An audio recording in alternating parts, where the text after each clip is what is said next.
ఇప్పుడు కేవలం 7,999 up to 10 kgs వరకు బరువు తగ్గి అధిక బరువు నుంచి వచ్చే ప్రధాన సమస్యలను దూరం చేసుకోండి. గౌరవ సభ్యులు స్పెషల్ మెన్షన్ కింద ఏదైతే తీర్మానం ప్రతిపాదించారో సంపూర్ణంగా కాంగ్రెస్ పార్టీ తరఫున కూడా మద్దతు పలుకుతా ఉన్నాం అధ్యక్ష.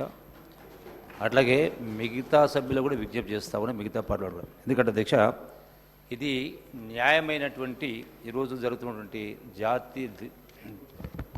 జాతీయ స్థాయిలో జరుగుతున్న ధర్నా అవుతుందో ఇది న్యాయసమ్మతమైనది. ఎందుకంటే అధ్యక్ష, ఈనాడు గాడు దశాబ్దాల కాలం నుంచి కూడా అది కార్మికులైనా కర్షకులైనా శ్రమ దోపిడీ జరుగుతూ ఉన్నది వాస్తవం.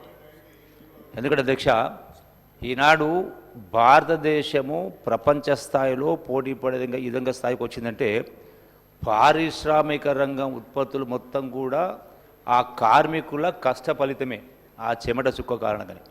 అట్లాగే ఒకనాడు భారతదేశంలో బహుశా మీరు కూడా వినే ఉంటారు అధ్యక్ష, బెంగాల్ ఫెమెన్ అంటే 30 కోట్ల జనాభా ఉన్న సందర్భంలో కూడా ఆనాడు ఆకలి చావులు జరిగినాయి. అంటే అన్నమో రామచంద్ర పరిస్థితి. ఈనాడు 130 కోట్ల జనాభా ఉన్నా కూడా ఈనాడు విదేశాలకు ఎగుమతి చేస్తూ ఉన్న ధాన్యాన్ని. అంటే దీని వెనుక శ్రమశక్తి, రైతాంగ శ్రమ ఉంది అధ్యక్ష. అంటే కార్మికులు కర్షకులు ఈ రెండు వర్గాలే ప్రధానంగా ఈనాడు ఈ స్థాయికి రావడానికి. కానీ వాళ్ళ జీవితాలలో ఏ స్థాయిలో అంటే వాళ్ళ కొనుగోలు శక్తి పెరగలేదు, వాళ్ళ జీవన ప్రమాణాలు పెరగలేదు. అంటే సమసమాజ స్థాపన జరగాలంటే 100% కేంద్ర ప్రభుత్వం చట్టాలను సవరించాల్సిన అవసరం ఉంది.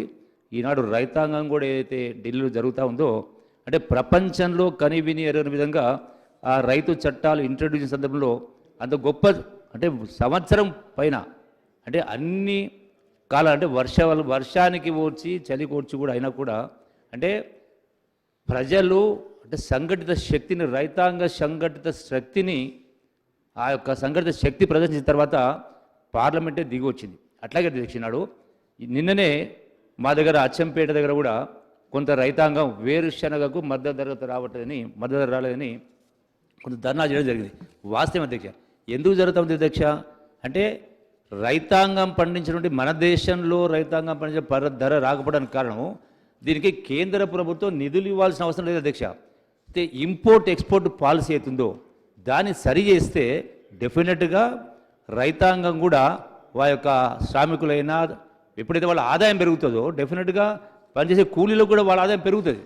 సో అందుకని ఈ యొక్క కేంద్ర ప్రభుత్వం వీటిపైన ఇలా ధర్నా అయితే జరిస్తూ ఉన్నారో జాతీయ స్థాయిలో 100% కేంద్రం దిగి వచ్చి పునరాలోచన చేసి చట్టాలను మార్చాల్సిన అవసరం ఉంది.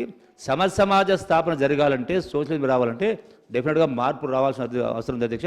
ఈ యొక్క సమ్మెకు పూర్తి మద్దతు ప్రకటిస్తూ సంఘీభావం తెలియజేస్తూ ఇతర పార్టీలకు కూడా మేము కూడా విజ్ఞప్తి చేస్తా ఉన్నాం అధ్యక్ష. మేము కూడా ఇందులో పాల్గొంటాం, మా పార్టీ కూడా పాల్గొంటా ఉంది అధ్యక్ష. థ్యాంక్ యూ అధ్యక్ష.